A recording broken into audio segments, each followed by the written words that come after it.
o Salmo 84. Salmo 84. Esse texto diz assim: quão amáveis são os teus tabernáculos, Senhor dos exércitos. A minha alma suspira e desfalece pelos átrios do Senhor. O meu coração e a minha carne exultam pelo Deus vivo. O pardal encontrou casa, e a andorinha ninho para si, onde acolha os seus filhotes. Eu, os teus altares, Senhor dos exércitos, Rei meu e Deus meu. Bem-aventurados os que habitam em tua casa, louvam-te perpetuamente. Bem-aventurado o homem cuja força está em ti, em cujo coração se encontram os caminhos aplanados, o qual, passando pelo vale árido, faz dele um manancial, de bênçãos o cobre a primeira chuva. Vão indo de força em força, cada um deles aparece diante de Deus em Sião. Senhor Deus dos exércitos, escuta minha oração, presta ouvidos, ó Deus de Jacó. Olha, ó Deus, escudo nosso, e contempla o rosto do teu ungido, pois um dia nos teus átrios vale mais que 1000. Prefiro estar à porta da casa do meu Deus, a permanecer nas tendas da perversidade. Porque o Senhor Deus é sol e escudo, o Senhor dá graça e glória, nenhum bem sonega aos que andam retamente. Ó Senhor dos exércitos, feliz o homem que em ti confia. Amém. Destaco, irmãos, nesse texto 3 quadros, 3 situações, 3 momentos importantes na vida deste adorador. A primeira parte, dos versos 1 a 3, é este adorador que está na sua casa, nas mais diversas regiões de Israel, sentindo saudades da casa de Deus, sentindo saudade do tabernáculo. Tudo nos faz crer que esse texto foi escrito antes da construção do templo de Salomão. Portanto, ele não está referindo-se aqui ao templo propriamente dito, mas ao tabernáculo, que foi erigido lá no deserto, como habitação de Deus. E esse adorador está aqui desejoso de ir com as caravanas que rumavam para Jerusalém, em períodos específicos do ano, que eram as festas celebradas, a Páscoa, os tabernáculos, o Pentecostes. E esse é o primeiro quadro que vemos. É alguém que tem saudades da casa de Deus, é alguém que tem saudades da reunião do povo de Deus, é alguém que tem saudades de ter um encontro com o próprio Deus na casa de Deus. A segunda tela desse salmo, segundo quadro desse salmo, que vai dos versos 4 até o verso 7, é a caminhada, a jornada do adorador da sua casa para a casa de Deus. Essa jornada não era feita sozinho, as famílias se reuniam, as pessoas iam engrossando as fileiras, formando caravanas e caravanas e caravanas, que caminhavam. Era uma distância longa da Galiléia até Jerusalém, dependendo da situação, mais de 200 quilômetros. E eles se reuniam e marchavam juntos, cantando salmos, encorajando uns aos outros, contando as suas experiências, armando suas tendas, desarmando as suas tendas, rumo a Jerusalém.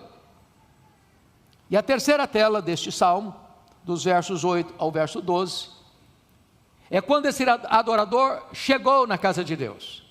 Agora ele já chegou, e ele vai contar a sua experiência de como foi essa chegada, de como foi esse momento do encontro na casa de Deus. Então, por favor, ao examinar esse salmo, olhe essas 3 telas, olhe esses 3 quadros, olhe essas 3 realidades. Quem tem saudade da casa de Deus, quem caminha para a casa de Deus e quem está presente na casa de Deus. Então, comecemos olhando o versículo 1. Ele está saudoso de estar na casa de Deus e diz: quão amáveis são os teus tabernáculos, Senhor dos exércitos.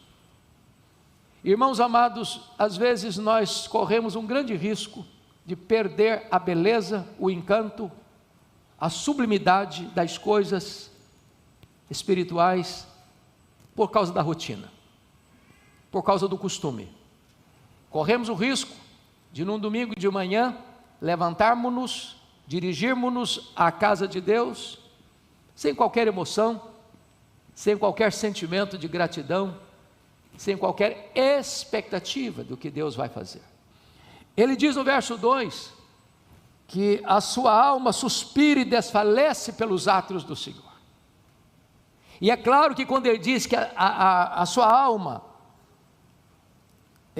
desfalece, e suspira e desfalece pelos átrios do Senhor, ele não está pensando na geografia, ele não está pensando nas paredes, naquela época do tabernáculo, cobertas de ouro, ele não está pensando no conforto físico, ele não está pensando nos aparatos que aqui possui, ele não está pensando nem mesmo naquilo que acontece no sentido de beleza, de encanto, ele aspira pelos átrios do Senhor, por aquilo que os átrios do Senhor significam. É claro que quando você vem para esta casa, você não vem porque aqui é um ambiente agradável, porque aqui tem uma construção bela, porque aqui tem uma iluminação perfeita, porque aqui tem um local de consolo e de conforto. Você vem porque é o significado desse encontro. Mas ele está dizendo que o seu espírito, ou a sua alma, suspira e desfalece pelos atos do Senhor, não pela casa em si. Mas ele conclui no verso 2, o meu coração e a minha carne exultam pelo Deus vivo. Aqui é importante, aqui tem significado, aqui tem valor, porque não é a casa em si, é o Deus que habita nessa casa. É o encontro com Deus. Aqui é lugar de instrução, aqui é lugar de consolo, aqui é lugar de luz na mente, e o fogo de Deus aquecendo o nosso coração. Aqui é lugar de recomeço, aqui é lugar de restauração, aqui é lugar de salvação, aqui é lugar de encontro com Deus. Mas notem vocês, que ele vai olhar no verso 3 e diz, por que a casa de Deus é tão amável e tão preciosa? Porque aqui é lugar de refúgio para os nossos filhos. O pardal encontrou casa e a andorinha ninho para si, onde acolha os seus filhotes. E ele pega as aves mais simples, o pardal, ele pega uma ave tão simples e comum como as andorinhas, e a cultura da época dizia que se uma ave fizesse seu ninho na casa de Deus, ela não podia nem ser expulsa dali, nem ser morta. Olha, se Deus é capaz de acolher até uma ave, quanto mais Deus é capaz de acolher você e seus filhos. Bendita é a família que entende isso, e cria os seus filhos nos átrios de Deus. Bendita é a família que entende que a melhor geografia para nós educarmos e criarmos os nossos filhos é na casa de Deus. Bendita é a família que entende que a segurança maior da vida está na instrução da palavra de Deus aos filhos. Mas agora ele olha para ele e vai dizer o seguinte, que essa casa é tão preciosa, porque ele diz, eu encontrei os teus altares, Senhor dos exércitos, Rei meu, Deus meu. Chama a atenção de vocês que ele não fala, encontrei o teu altar, encontrei os teus altares, está no plural. E por que está no plural? Porque lá no tabernáculo tinham 2 altares, tinha um altar de bronze, e tinha um altar de ouro, tinha o altar do sacrifício, e tinha o altar que o incenso subia à presença de Deus. No altar de bronze era o local onde os animais eram oferecidos em holocausto ao Senhor. Ali Deus estava tratando do pecado. Ninguém podia entrar dentro do tabernáculo a não ser que primeiro passasse pelo altar de bronze. Ninguém pode ter comunhão com Deus a menos que os seus pecados sejam tratados, e os nossos pecados foram tratados no altar de bronze, que é a cruz do Calvário, onde Jesus, como nosso substituto, morreu pelos nossos pecados. Aqui nós encontramos salvação. Mas quando se entrava no santuário, lá estava um outro altar, era o altar coberto de ouro, era o altar do incenso, que representa o nosso grande sumo sacerdote, que representa também as nossas orações que sobem como aroma suave à presença de Deus. Aqui você encontra a salvação, aqui você encontra a comunhão com Deus, aqui você pode apresentar a Deus as suas necessidades, aqui você pode oferecer a Deus as suas orações que sobem à presença de Deus como incenso suave, agradável às narinas de Deus. Então, o primeiro quadro é esse: o adorador está na sua casa, aguardando o dia de subir à casa de Deus em Jerusalém, e ele pensa na casa de Deus, e ele considera a casa de Deus tão amável, tão desejável, porque lá ele vai encontrar o próprio Deus, o Deus da salvação, o Deus da intimidade, o Deus da comunhão. Porque notem vocês: eu encontrei os teus altares, Rei meu. Mostra a majestade de Deus, mas mostra também a intimidade de Deus, Rei meu e Deus meu. Você não se encontra aqui apenas como um Deus transcendente, você encontra também aqui o Deus pessoal, o Deus da sua vida, o Deus da sua experiência. Pois bem, agora vamos ao segundo quadro desse salmo. A partir do verso 4 ao verso 7, é a jornada. Está na hora de ir, as caravanas vão se formando, o povo de Deus vai se reunindo, eles andam em grupo, que nós não somos isolados, nós somos um corpo, nós somos uma família, nós somos um rebanho, nós somos o povo de Deus, vamos caminhar juntos. E a primeira coisa que ele reconhece no verso 4 é que bem-aventurados os que habitam em tua casa, louvam-te perpetuamente. E eu gosto dessa expressão, porque se o texto diz louvam-te perpetuamente, significa que nós vamos louvar apesar das circunstâncias, porque a vida é marcada por momentos de alegria e de choro, de nascimento e de morte, de explosão de saúde, de enfraquecimento da doença, dias ensolarados e dias de tempestades. Mas o povo de Deus, apesar das circunstâncias e às vezes as mais dolorosas, não perde o senso de que nós vamos louvar a Deus. No versículo 5, ele diz: bem-aventurado o homem cuja força está em ti, em cujo coração se encontram os caminhos aplanados, o qual passando pelo vale árido. Eu acho isso tão precioso, porque às vezes a gente pensa que a nossa força está na explosão dos nossos músculos saudáveis, tonificados. Às vezes nós imaginamos que a nossa força está na nossa inteligência, na nossa capacidade de refletir, de pensar, de argumentar. Às vezes nós imaginamos que a nossa força está no dinheiro, na riqueza. Às vezes nós imaginamos que a nossa força está na nossa influência. E quando a nossa força está em Deus, o que vai acontecer? Primeiro,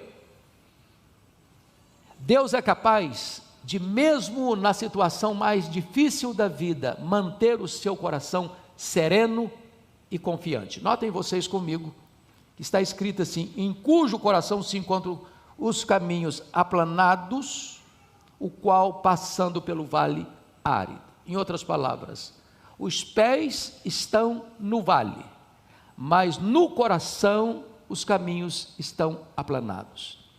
Há uma diferença topográfica entre os pés e o coração, entre as circunstâncias e o sentimento, porque do contrário, quando os pés estão no vale, o coração vai para o vale também. Quando a circunstância é adversa, o sentimento está turbulento. Só quando a nossa força está em Deus é que nós poderemos reagir de forma ultra circunstancial. Os pés no vale, o coração no plano. Isso não é produto de autossugestão. Isso não é resultado de psicologia de autoajuda. Isso não é produto de uma terapia, por melhor que ela seja. Só Deus pode produzir essa mudança em nosso coração. Pé no vale, coração no plano. Pois Deus é poderoso para mudar a própria realidade e a própria circunstância. Porque Ele diz: o qual passando pelo vale árido, faz dele um manancial, de bênçãos o cobre a primeira chuva. Oh, amados irmãos, acho que se todos nós pudéssemos dar aqui algum testemunho do que Deus já fez em nossa vida. Quantas vezes já passamos por um vale tão escuro, tão profundo, tão difícil, e você chegou a pensar: eu não vou aguentar mais caminhar, eu vou fraquejar, eu não vou conseguir chegar lá. E de repente Deus mudou o cenário, de repente Deus abriu uma porta,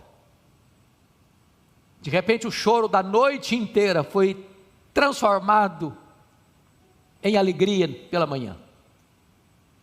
De repente Deus entrou com a sua providência e enxugou suas lágrimas. De repente Deus entrou com a sua providência e curou o enfermo que estava sentenciado à morte.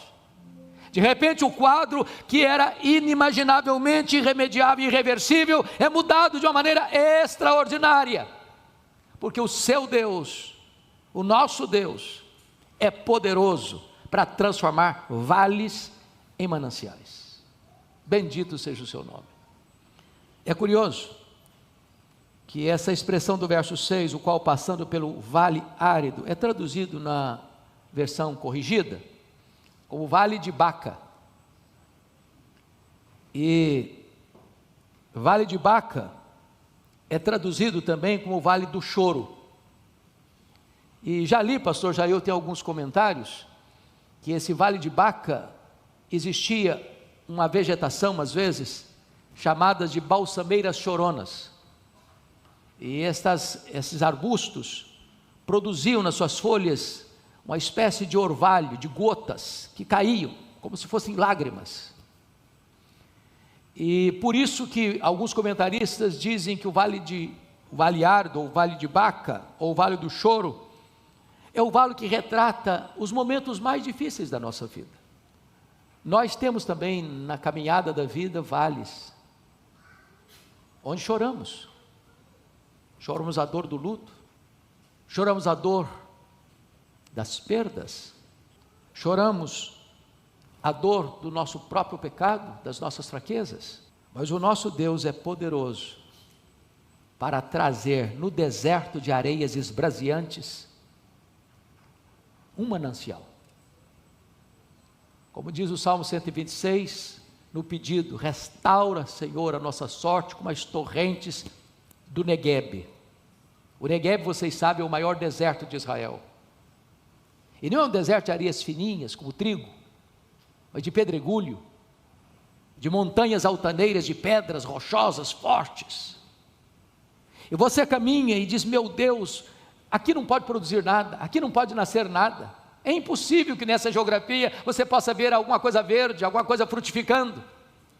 E eu já tive a bênção de ver, algumas vezes, você caminhando por esse deserto, e de repente você olha para as montanhas, você vê como que uma enxurrada descendo, uma cachoeira descendo, rasgando as entranhas do deserto, e por onde aquelas águas passam, rasgando as areias do deserto, começa tudo a florescer, e ali se forma um vadio, se forma um oásis, e começa a ter vida. O salmista, lá no Salmo 126, representando o que também aqui está escrito, de repente a sua vida é como um deserto, e estas águas purificadoras, restauradoras, começam a entrar na sua vida, e tudo reverdece, tudo frutifica para a glória de Deus. Eles estão caminhando ainda, eu fico imaginando o versículo 7, dentro da realidade deles, vão indo de força em força, cada um deles aparece diante de Deus em Sião.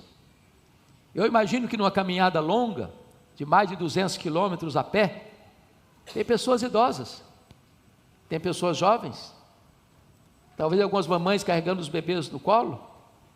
O sol é implacável, o calor é sufocante, havia perigos na jornada, por isso iam em caravanas, havia salteadores no caminho, havia feras a serem enfrentadas. Talvez alguns dissessem na jornada: eu não vou aguentar mais, eu não consigo caminhar mais, eu vou ter que ficar por aqui, eu vou ter que esperar vocês irem e voltar, depois vocês me pegam para voltar para minha casa. E o salmista está dizendo: eles vão indo de força em força. Quantas vezes você já veio aqui para a igreja com um nó na garganta? Quantas vezes o pastor Jailton já veio para a casa de Deus, e a vontade era de ficar em casa. Eu não aguento, Senhor. Quantas vezes eu já vi para esse púlpito, com a alma aflita. Quantas vezes você saiu da sua casa, você diz, meu Deus, eu não estou aguentando mais. Mas eu quero lhe dizer que Deus renova as forças, e Deus renova as forças, e Deus renova as forças, e às vezes você vem com o seu tanque vazio, na reserva, e você chega aqui, Deus enche o seu tanque, e Deus alegra a sua alma, e Deus renova o seu coração, e Deus refaz a sua vida. Bendito seja Deus. Vamos indo de força em força. Sabe o que significa isso? Deus não lhe dá força para a vida inteira. Falou, meu filho, eu estou te dando força, Senhor, nunca mais você precisa pedir força. Agora você já está com o tanque cheio, vai passar a vida inteira de tanque cheio. Não. Todo dia a gente precisa de mais força. Todo dia Deus renova as nossas forças. Então, por favor, não deixe de vir à casa de Deus. Ah, mas eu estou doente. De repente vem doente mesmo. A não ser que você não possa vir por razões muito imperativas mesmo. Mas quantos de nós já viemos sentindo dor? Quantos de nós já viemos numa hora e diz, meu Deus, se eu fosse escutar meu corpo, eu estaria em casa agora. E você vem, e Deus renova, e Deus fortalece, e Deus reanima, e Deus consola, e Deus bota força, e Deus bota uma B12 nas suas veias espirituais. Vamos indo de força em força. E a promessa de Deus é que ninguém fica para trás. Cada um comparece diante de Deus em Sião. Aquele que começou a boa obra em nós, a completá-la até o dia de Cristo Jesus. E eu concluo com a última cena. Agora ele chegou. Caminharam todos, chegaram, e a primeira coisa que ele chega, essa casa é casa de oração.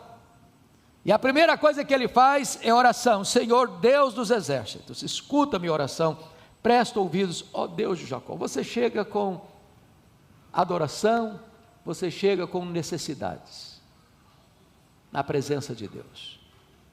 Presta ouvidos, ó Deus de Jacó, ó Deus da aliança. Olha, ó Deus, escudo nosso, e contempla o rosto do teu ungido. Ele quer comunhão com Deus. Ele tem necessidades a apresentar para Deus. E quantas necessidades às vezes trazemos? Precisamos do cuidado de Deus, da intervenção de Deus, da manifestação da graça de Deus, do consolo de Deus, da direção de Deus para a nossa vida. E ao chegar, versículo 10, ele começa a comparar geografias, ele começa a comparar lugares, ele começa a comparar circunstâncias, e ele diz, pois um dia nos teus átrios vale mais que 1000, prefiro estar à porta da casa do meu Deus. Aliás, o Charles Spurgeon interpretou, prefiro estar à porta da casa do meu Deus, como se fosse o porteiro da igreja, o que abre a porta. Ele nem compara quem já entrou lá, não, ele está olhando o camarada que está cuidando da porta. A permanecer nas tendas da perversidade. E aí entra um pensamento, se você olhar para a visão que as pessoas têm, o que é curtir a vida? Tem muita gente que acha que curtir a vida é encher a cara no bar da esquina. Tem muito jovem que pensa que curtir a vida é ir numa boate. Lá em São Paulo, às vezes, quando vou para uma reunião de oração de manhã, passando bem cedinho, ou quando estava indo para Campinas, passava em frente a uma boate, 5 horas da manhã, e tinha jovens vomitando na calçada. E eu fiquei imaginando, meu Deus, mas isso é vida? É isso que é vida? É isso que é prazer? É isso que é curtir a vida? Você passa pelas ruas e vê pessoas quase que cadavéricas, injetando droga nas veias. É isso que é vida? É isso que curtir a vida? O que é que o mundo tem para oferecer? Quais são os quitutes do banquete do diabo? Quais são os prazeres que esse mundo tem para oferecer para as pessoas? E ele compara e diz, olha, eu prefiro um dia nos teus átrios do que 1000 dias lá fora nas tendas da perversidade. Deus não chama você para dar o pior, Deus chama você para dar vida e vida em abundância.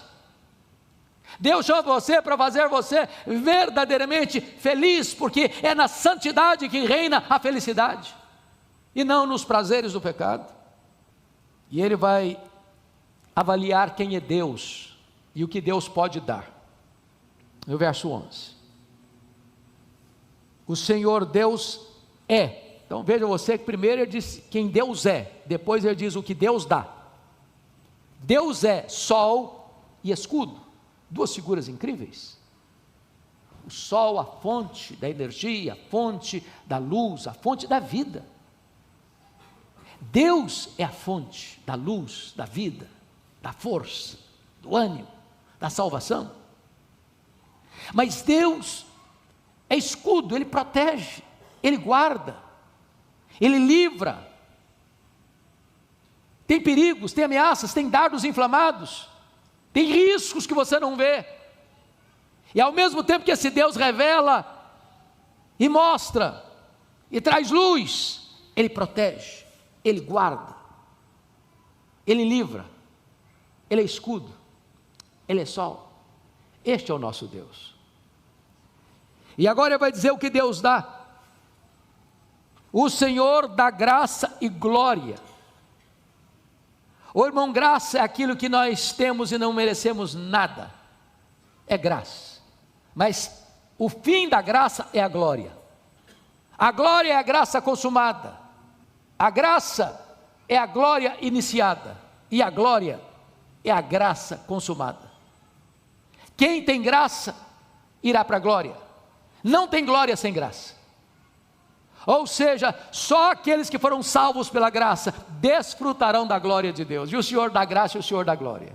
Ele quem salva, Ele quem leva para o céu, Ele quem salva, Ele quem glorifica. Tudo é obra de Deus. E o salmista, ao chegar na casa de Deus, ele descobre quem é Deus e o que Deus pode dar para ele. Deus é sol, Deus é escudo, Deus dá graça, Deus dá glória, e nenhum bem sonega aos que andam retamente. A conclusão dele não poderia ser outra, a não ser quase uma afirmação doxológica: ó Senhor dos exércitos, feliz o homem que em ti confia. Você está vindo à casa de Deus porque você confia em Deus. E se você confia em Deus, você é maiusculamente feliz, plenamente feliz. Este é o povo de Deus, feliz, porque conhece a Deus, como sol, como escudo, que dá graça e que dá glória. Que Deus nos abençoe nesta manhã.